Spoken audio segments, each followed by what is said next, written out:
সবাইকে নমস্কার। বন্ধুরা, আমরা এমন একটা পরিস্থিতিতে কাজ করতে হচ্ছে যখন সারা দুনিয়াতেই এই কোভিড মহামারীর সঙ্গে মোকাবেলা করা হচ্ছে। রাজ্য সরকারও এবং কেন্দ্র সরকার দোনো মিলেই সেই কোভিড পরিস্থিতি থেকে কিভাবে বেরিয়ে আসা যায় তার জন্য আমরা প্রচেষ্টা করছি।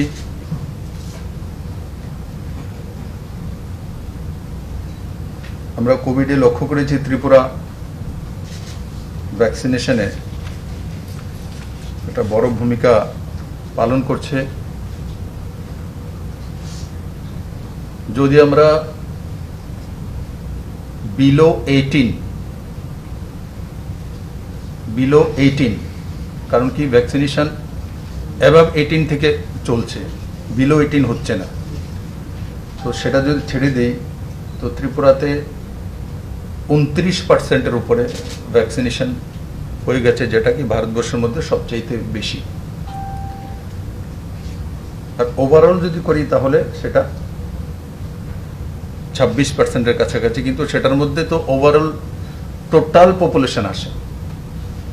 বাস্তবে বিলো 18 তো ভ্যাকসিনেশনের যে সিস্টেম রয়েছে তার বাইরে রয়েছে, তার জন্য ওই হিসাব করলে 29 পয়েন্ট সামথিং, 39.6, 39.60, যেটা ত্রিপুরাতে ভ্যাকসিনেশন বিলো 18 যদি ছেড়ে দেয় তো তার টোটাল ভ্যাকসিনেশন আজকে দিনে 39.6, মানে 39.60%। সেটা ভারতবর্ষের মধ্যে সবচেয়ে বেশি ভ্যাকসিনেটেড স্টেট হিসাবে আজকের দিনে প্রমাণিত। বন্ধুরা, তার সঙ্গে মোকাবেলা করার জন্য সে অক্সিজেন বেড হোক, অক্সিজেন কনসেন্ট্রেটর হোক, অক্সিমিটার হোক, কোভিড কেয়ার সেন্টার হোক, কোভিড ডেডিকেটেড হসপিটালস হোক, ভেন্টিলেটর হোক, এই সবগুলোর ব্যবস্থা রাজ্য সরকার করতে অনেকটাই সক্ষম হয়েছে। এবং সবচেয়ে বড় যে অক্সিজেন প্লান্ট নর্থ ইস্টের মধ্যে, সেটাও আমাদের আইজিএম হসপিটালে প্রতিষ্ঠিত হতে চলছে, যেটা প্রতি মিনিটে 1050 লিটার যে অক্সিজেন সেটা প্রস্তুত করতে সক্ষম হবে। তার সঙ্গে সে জীবিত 900 লিটারের প্রতি মিনিটে। আর তার সঙ্গে সঙ্গে সারা ত্রিপুরার 8টি ডিস্ট্রিক্টে আরও 8টি অক্সিজেন প্লান্ট এবং এনএইচএম এর মাধ্যমে আরও 18টি প্লান্ট যে ত্রিপুরাতে প্রতিষ্ঠিত করার প্রকল্প বাস্তবায়নের জন্য প্রসেসিং চলছে। আর খুমুলুঙে আপনারা অবগত আছেন, সম্পূর্ণ রাজ্য সরকারের পয়সা দিয়ে আমরা একটা অক্সিজেন প্লান্ট খুমুলুঙও যে সিএসসি হসপিটাল আছে তাতে আমরা করার জন্য প্রস্তাব নিয়ে এসছি এবং শুরুয়াত হয়ে গেছে। বন্ধুরা, আজকে একটি যোজনা আমরা ঘোষণা করতে চলছি, সেটা হচ্ছে মুখ্যমন্ত্রী বাল্য সেবা প্রকল্প। সেই যোজনার নাম হচ্ছে মুখ্যমন্ত্রী বাল্য সেবা প্রকল্প। এই যে কোভিড মহামারী, তাতে অনেক যে শিশু হোক বা বাল্যাবস্থা হোক বা কৈশোরাবস্থা হোক, যে পরিবারজনকে হারিয়েছে, কেউর হয়তো মা বাবা সবাই হারিয়ে গেছে, কেউ নেই, অরফান চিলড্রেন, অনাথ হয়ে গেছে। তো তার জন্য রাজ্য সরকার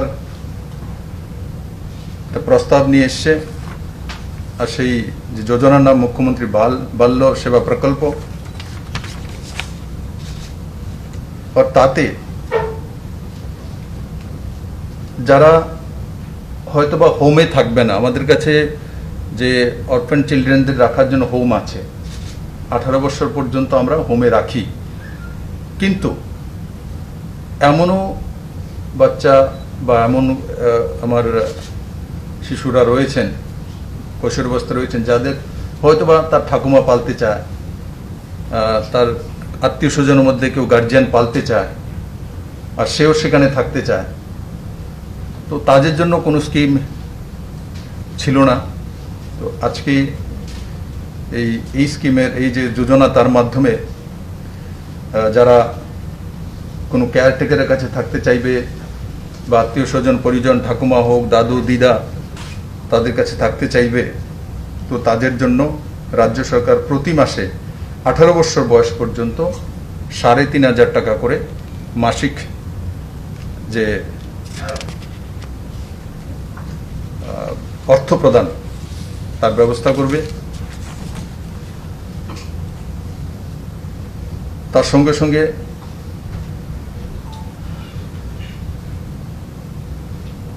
যারা হোমে থাকতে চায়, সেটা তার সমস্ত খরচাদি হোমই বহন করবে, এবং যারা হোমে রয়েছে তাদের পড়াশোনার সমস্ত খরচা রাজ্য সরকার বহন করবে। আর তার সঙ্গে সঙ্গে যারা কোনো গার্জিয়ানের কাছে থাকবে, যেটা আমি প্রথম বললাম যে 3500 টাকা করে দেবে মাসিক, তো তাদেরও স্কুলিং ফ্রি। তারা হয়তোবা ওর তার কোনো গ্র্যান্ডফাদারের কাছে রয়েছে বা কোনো লোকাল গার্জিয়ানের কাছে রয়েছে, কারোর উপরে গার্জিয়ান হয়ে তাকে দেখভাল করছে, কিন্তু তাদেরকেও আমরা ফ্রিতে শিক্ষার ব্যবস্থা করব ত্রিপুরার বিভিন্ন স্কুলগুলিতে, গভর্নমেন্ট স্কুলগুলির মধ্যে।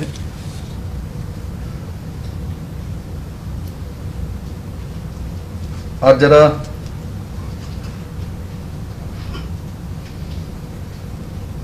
কিশোরী রয়েছে, অনাথ, বা তাদের আফটার এডুকেশন যখন তার বিবাহ সূত্রের ব্যবস্থা হবে, তো ওই সময়ও রাজ্য সরকার সেই বিবাহের জন্য 50,000 টাকা করে এককালীন সাহায্য করবে।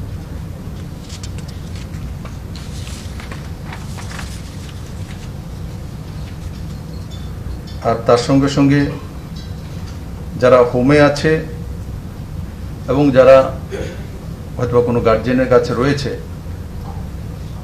তাদের 10th পাসের পর 11-12 এই 2 বছরে ওয়ান টাইম একবার ল্যাপটপ বা ট্যাবলেট দিয়ে তাকে সহায়তা করা হবে। কারণ কি, আজকালকার দিনে গুগলের জামানা, ইন্টারনেটের জামানা, তো অনলাইনে যাতে তার পড়াশোনা করতে পারে, কোনো ভোকেশনাল সাবজেক্ট হোক, আর সেগুলো টেকনিক্যাল সাপোর্ট যাতে পেতে পারে, তার জন্য রাজ্য সরকার তার ব্যবস্থা করবে। তার সঙ্গে সঙ্গে আপনারা সবাই অবগত আছেন যে রাজ্য সরকার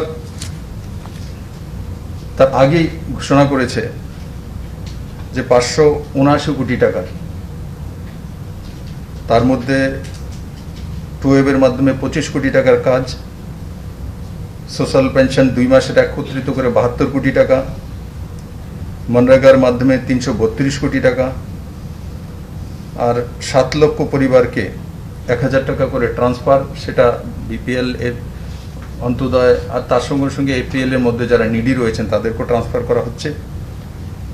আর খাদ্যদ্রব্য প্যাকেট সেই নিডি পরিবারদের কাছে পৌঁছে দেওয়ার জন্য সে 7 লাখ পরিবারের কাছে প্রায় 80 কোটি টাকা খরচা, টোটাল 579 কোটি টাকার প্যাকেজ আগেই রাজ্য সরকার ঘোষণা করেছে।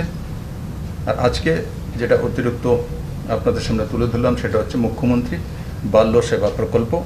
আমি আশা করি তাতে আমাদের যে যারা আজকে তাদের পরিজনকে হারিয়েছেন, তো তাদের ভবিষ্যৎ জীবনের জন্য কমসে কম একটা ছোট্ট রাস্তা তো আমরা তৈরি করতে সক্ষম হয়েছি।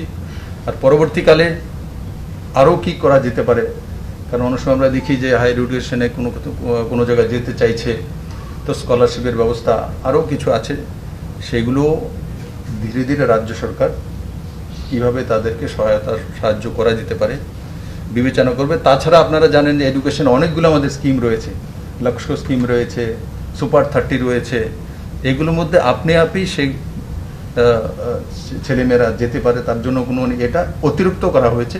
কিন্তু যেই স্কিমগুলি অলরেডি রয়েছে আমাদের মেধা ছাত্রছাত্রীর জন্য, তার মধ্যে ওনারা আপনি ভাগ নিতে পারবেন।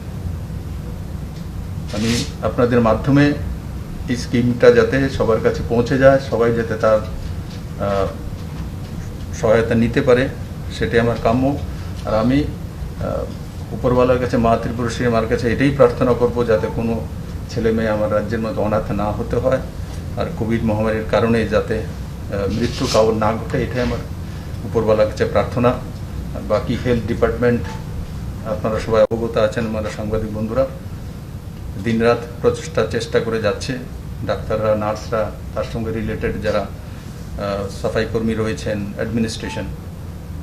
তো আমি সবার কাছে এটাই বিনম্র নিবেদন থাকবে, আসুন সবাই মিলে এই যুদ্ধকে জয় করি আর এক দুসরেকে সহায়তা করি। ধন্যবাদ। কিছু এখনো আমরা সেটা সার্ভে তো স্টার্ট করিনি, থাকতেও পারে, কারণ কি হয়তো বা অনেক সময় দেখা গেল আর্নিং মেম্বার অনেক সময় বাবা আছে, চলে গেছে, তো এগুলো করে বের করতে হবে কি আছে, কি পজিশন, তো ডাটা চলে আসবে, কারণ আমার টোটাল ফিগার তো আছে, তো টোটাল ফিগার যখন রয়েছে সেটা বেরিয়ে আসবে। শিশুদের মধ্যে ত্রিপুরাতে এটা পার্সেন্টেজ খুব কমই আছে, 2টি না 3টি কেস এমন এসেছিল ছোট শিশু, এবং রিকভারি হয়ে গেছে, তার মধ্যে কোনো শিশুদের মধ্যে কোনো ডেথ কেস নেই। প্রথম কেসটা সাউথে এসেছিল, আমার খেয়াল আছে, আমি গিয়েছিলাম প্রবাসে তখন, কিন্তু রিকভারি হয়ে গেছে। কিন্তু কোভিডের কারণে কোনো শিশুর মৃত্যু হয়েছে এমন কেস ত্রিপুরাতে নেই। দেখুন, সংক্রমণটা আটকানোর জন্য রাজ্য সরকারের একটা আছে সোশ্যাল ডিস্টেন্সিং মেনটেন করা, আর যেটা যে করোনা কারফিউ আছে, সেটাকে আগরতলাবাসীকে আপনাদের মাধ্যমে ধন্যবাদ দেবো। আমি যতটা দেখি, আমি তো রাত্রে ঘুরি, করোনা কারফিউ মানে আগরতলাবাসী, ঠিক আছে, প্রয়োজন হলে বেরোয়, কিন্তু আর সাইন্টিফিক কি এওয়ে আছে সেটা তো পুরো দুনিয়াতে বলা কঠিন কোভিডের বিষয়ে। কিন্তু যেগুলো সায়েন্টিস্টরা বা ডক্টররা, এক্সপার্টরা দিয়েছেন ত্রিপুরাতে, আমরা মোটামুটি সেগুলো লাগু করেছি। আর আমাদের একটাই যে আমরা চাইছি এখন আগরতলা কর্পোরেশনে, এবং চালুও করেছি আমরা, আগরতলা কর্পোরেশনে ভ্যাকসিনেশনটা বেশি দেওয়া। আমরা অনেক সময় দেখি যে যেখানে পার্সেন্টেজটা কম আছে, সেখানে হেলথ সেন্টারগুলোর মধ্যে না দিয়ে আগরতলাতে দেওয়া হচ্ছে। তার কারণ হচ্ছে কোভিডের যে পজিটিভিটি রেট, সেটা আগরতলাতেই বেশি, আর তার কারণ হচ্ছে আগরতলাতে পপুলেশন বেশি। তো সরকার সেই দিশাতে স্পেশাল ইনিশিয়েটিভ অলরেডি নিয়েছে, ইনিশিয়েটিভ সেটাই যে ভ্যাকসিনেটেড তাড়াতাড়ি করে দেওয়া, আর আগরতলার জন্য স্পেশালি করা হচ্ছে। এমনিতে ত্রিপুরা সরকার অনেক আগেই হেলথ ডিপার্টমেন্ট থেকে, আপনারা দেখেছেন যখন কন্টেনমেন্ট জোন 3টে ওয়ার্ড হয়েছিল, 2 নম্বর, 21 নম্বর আর 46, এই 3টের মধ্যে আমরা খেয়াল রাখবেন, 3টার মধ্যে আমরা একযোগে 3 দিনে মানে সবার বাড়িতে গিয়ে স্টিকার লাগিয়ে দিয়েছি যে টেস্টিংয়ের জন্য আসুন। কিন্তু তাতে অনেক সময় দেখা যায় ভয়ে আসতে চায় না, আর জোর করে তো বাড়িতে ঢুকে টেস্টিং করা যায় না। অনেক সময় আমরা লক্ষ্য করেছি যে ক্লাবগুলোর মাধ্যমে আমরা করতে চেয়েছিলাম, তো একটা পজিটিভ পাওয়ার পরে বাকি লাइन पूरा खाली हो जाए। नहीं, मुझे सेंट्रल गवर्नमेंट के बारे में जानकारी नहीं अभी, ये राज्य सरकार की तरफ से हमने ये घोषणा किया है और ये संपूर्ण अलग ही है, और सेंट्रल गवर्नमेंट की तरफ से मुझे अभी जानकारी सूचना नहीं नहीं। नहीं আবেদন করা দেন অনলাইন এদের সমস্ত অ্যাকাউন্ট আছে আমরা ডিবিটির মাধ্যমে অনলাইন পাঠিয়ে 7 লাখ অ্যাকাউন্ট আমাদের কাছে আছে আমাদের যারা বিপিএল অন্তোদয় প্রায়োরিটি হাউসহোল্ড এদের কাছে পিপিডি সিস্টেমের রেশন কার্ড আছে এবং এদের নাম্বার আছে কনফার্মেশন আছে আর সঙ্গে সঙ্গে যারা এপিএল এর মধ্যে গরিব আছে 50,000 আমরা এর আগে আইডেন্টিফাই করেছি এদের সম্পূর্ণ নাম্বার অ্যাকাউন্ট নাম্বার আমাদের কাছে আছে তো আমরা আমার মনে হয় আজকে আমি পার্সেন্ট নিয়ে নেব ম্যাক্সিমাম পয়সা হয়তো বা পৌঁছে গেছে দেখুন এখন এটা তো যেটা আমরা আজকে ঘোষণা করা হলো, মানে এটা অপ্রাপ্ত বয়স্কদের জন্য আর এমন যেটা আপনি বলেন যে মা বাবা আছে অথবা তার পালন পোষণ করার জন্য তার ছেলে বা বউ যারাই আছেন ওনারা তো কোভিডে আক্রান্ত হয়েছে এবং চলে গেছে এমনিতে বৃদ্ধা পেনশন তো ওনারা আশা করি ত্রিপুরাতে বড় মাত্রায় পান আর বাকি কি কি করা যেতে পারে একবার ডেটা আসলে রাজ্য সরকার সে বিষয়ে দেখবে আমরা দেখলাম মুখ্যমন্ত্রী নির্বাচনী এলাকায় বাড়ি বাড়ি মানে অক্সিমিটার দেওয়া হচ্ছে এটা কি অন্য বিধানসভা এলাকাতে দেওয়া হবে এটা ক্রাইটেরিয়া থেকে এক ক্রাইটেরিয়া দেখুন বনমালীপুরে কোনো সিএসআর থেকে কেউ দিতে চাইছে তো বনমালীপুরে দিতে চাইছে তার জন্য বলছে করো আপনি করো ত্রিপুরা সরকারের তরফ থেকে এই ধরনের কোনো আমরা ডিসিশন নিইনি আছে আমাদের কাছে যারা হোম আইসোলেশনে থাকবে তাদের কাছে অক্সিমিটার পাঠানোর জন্য এবং পরবর্তী সময় সেই অক্সিমিটার আবার ফেরত দেওয়া রিফান্ডেবল এমন করে আমরা কোভিড প্রথম যে ঢেউ এসেছে তখনই আমরা সিদ্ধান্ত করেছি এবং যারাই হোম আইসোলেশনে রয়েছে আমি বলবো যে যাতে আপনাদের মাধ্যমে সে বিষয়টা চলে যায় স্থানীয় স্বাস্থ্যকর্মীর সঙ্গে যোগাযোগ করা এবং অক্সিমিটার এবং যেটা মেডিসিনের কিট আছে সেটা না পেলেও হেল্পলাইনগুলির মধ্যে ফোন করা স্থানীয় জনপ্রতিনিধি আছেন অফিসার্স আছেন তাদের সঙ্গে যোগাযোগ করা আর বনমালীপুরের বিষয় সেটা কেউ সিএসআর থেকে কিছু করতে চাইছিল কিন্তু করতে চায় বনমালীপুরে তাই আমি ঠিক আছে সেটা করুন কারণ আজকাল তো আর স্যানিটাইজার বা মাস্ক দেওয়ার জন্য কেউ আসতে হয় না তাই আমি বলে তো অক্সিমিটারই করুন তো তার জন্য তারা দিচ্ছে করোনার সেকেন্ড ওয়েভে বড় অঙ্কের টাকা দরকার গভর্নমেন্ট অফ ইন্ডিয়া কি এক্সট্রা কোনো টাকা দেবে এই ব্যাপারে যাতে মিটিগেট করা যায় বা এরকম জায়গা স্টেটের মধ্যে এগ্রিকালচারাল কনস্ট্যান্ট রয়েছে এই বিষয়টা কি হবে দেখুন এটা ভারত সরকারের যে ফাইন্যান্সিয়াল অবস্থা আমাদেরকে বুঝতে হয় ফেডারেল সিস্টেম আছে ভারত সরকারের অবস্থাও ফাইন্যান্সিয়াল খুব ভালো তেমন নয় করোনা মোকাবেলা স্টেটগুলি করছে স্টেট দিয়ে স্টেটের বাইরে তো আর ভারত নয় সবগুলো স্টেট নিয়েই ভারত আর মাননীয় প্রধানমন্ত্রীর উপরে আমাদের পূর্ণ ভরসা আছে সময়ে সময়ে উনি ত্রিপুরাকে সাহায্য করেছেন আপনারা জানেন 7th পে স্কেল হোক আর অন্য যোজনা হোক আমরা যখন পেনশন স্কিম 300, 400, 500 থেকে 1000 এক যুগে করেছি তখনও যেই পয়সাটার দরকার ছিল সেটাও ভারত সরকারই কোনো না কোনোভাবে সাহায্য করেছে আর এই কোভিড পরিস্থিতিতে আমি কল্পনা করতে পারিনি যে আমরা যে টিনের ঘর থাকলে সে প্রধানমন্ত্রী আবাস যোজনা ঘর পেতে পারে তার স্পেশাল ক্রাইটেরিয়া করে মানে বিষয়টাই ত্রিপুরা সরকারের তরফ থেকে ওঠানো হয়েছিল তার জন্য যে 1,60,000 1,60,000 ঘর একসঙ্গে অ্যালটমেন্ট করে দেওয়া ত্রিপুরার জন্য এতে 2400 কোটি টাকা মানে 2,400 কোটি টাকা সেটা ছোট বিষয় না এই সময় স্যাংশন করে থাকে কি আমি যখন সেক্রেটারির সঙ্গে কথা বলছিলাম তো আমাকে বলছে স্যার আপনার লেটারটা চলে যাক একবার আপনাকে আরেকবার কথা বলতে হবে কেন স্যার তো একসঙ্গে তো দেবে না 1,60,000 প্রশ্নই ওঠে না ত্রিপুরাতে এই পর্যন্ত আমরা 49,000 আনতে পেরেছিলাম পুরো আমাদের পুরনো সরকার থাকাকালীন তারপর আমাদের সরকার আসার পর আমরা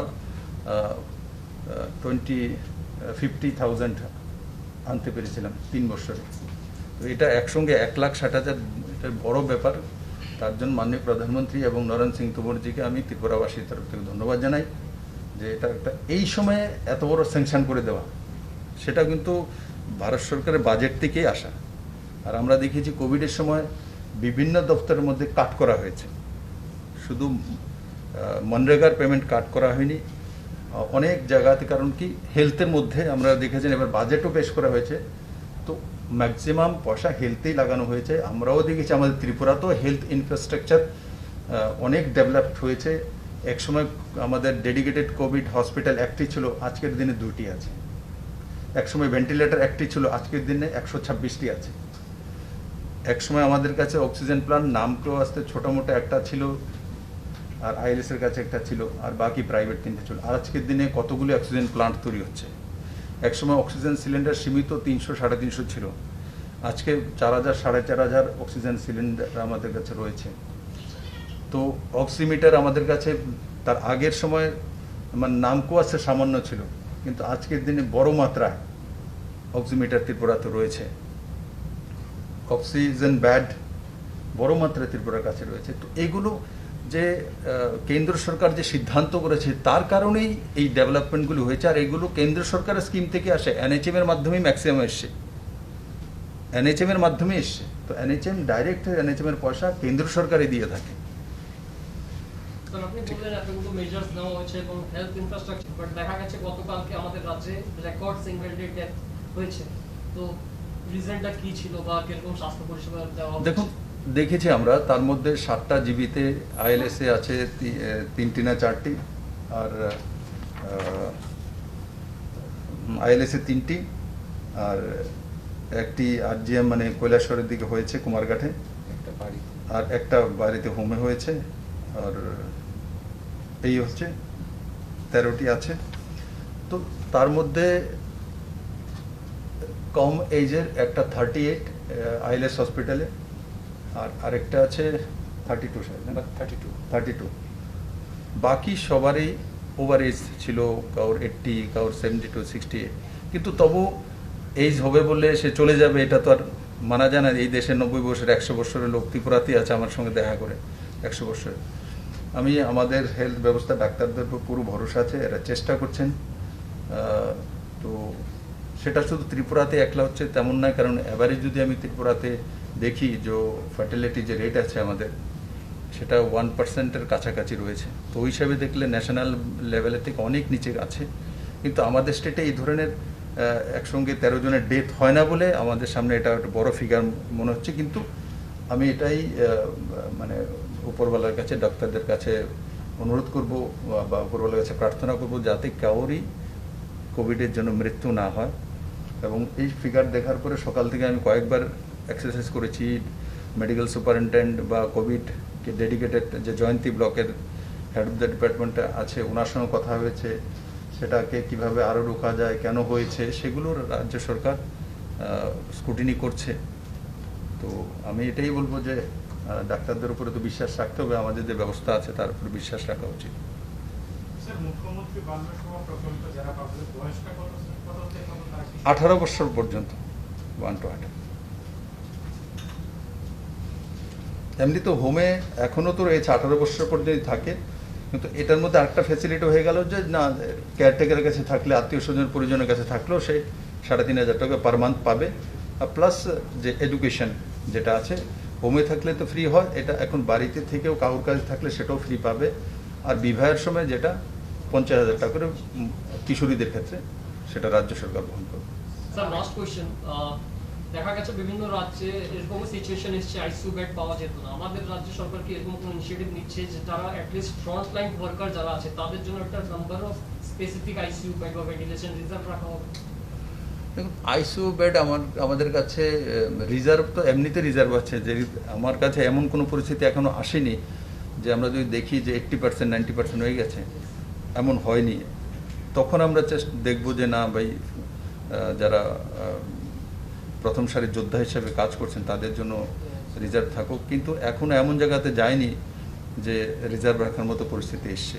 কারণ আমরা দেখেছি যে এখনো জিবিতে যেটা আছে 154 আছে, তো ক্যাপাসিটি 221 আছে। ও তার মধ্যে 26-এর কাছাকাছি তো সে মাইল্ড কেস আছে, আর 46-এর কাছাকাছি মডারেট আছে। তো মডারেট আর মাইল্ডকে ছেড়ে দিলে তো যারা একটু মানে হয়তো বা পরিস্থিতি অক্সিজেন সাপোর্টে আছে, সেটা ওই সংখ্যাটা। তো 46 আর সেটা ছেড়ে দিন। তো ওই হিসাবে দেখলে আমাদের কাছে অক্সিজেন বেড রয়েছে 221-এর মধ্যে এখনও 70-80 70 to 80 ফুলফিল হচ্ছে, বাকি খালি আছে। আর তাছাড়া আমরা তো ডিস্ট্রিক্ট ওয়াইজ এবার ডিসেন্ট্রালাইজড করেছি, সব ডিস্ট্রিক্টেই এবার ভেন্টিলেটর পর্যন্ত রয়েছে। চলো, ধন্যবাদ।